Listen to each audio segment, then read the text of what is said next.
Граѓанските активисти и родителите на ученици од Кочанските училишта денеуиве остро реагираат и бараат одговори кои дозволи ученици со логото на Пипермил да пошумуваат за денот на пролетта. Според нив некој ги злоупотребил учениците и на овој начин е испратена порака за поддршка на фабриката, која според нив е една од најголемите загадувачи на воздухот и против која неколку години протестираат.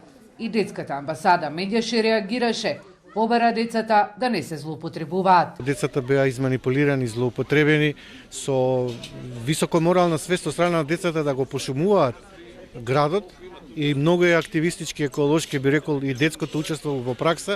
Меѓутоа, кога забележавме дека се носат мајци од главниот загадувач во Кочани и тоа е во спрега со директорот и локалната самоуправа, сметаме дека е неодговорно и бевме разочарени, моравме да реагираме. Градоначалникот на Кочани Лјупчо Папазов вели дека тие не биле главни организатори на пошумувањето. Пипермил ги донирале садниците на македонски шуми, а општината била логистичка поддршка.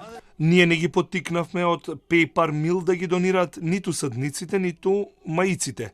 Ние како општина целосно ги поддржуваме напорите да се реши проблемот со загадувањето. Иако вистинските адреси се Министерството за животна средина и Инспекторатот, ние како локална самоуправа ќе учествуваме во секоја иницијатива да се најде решение.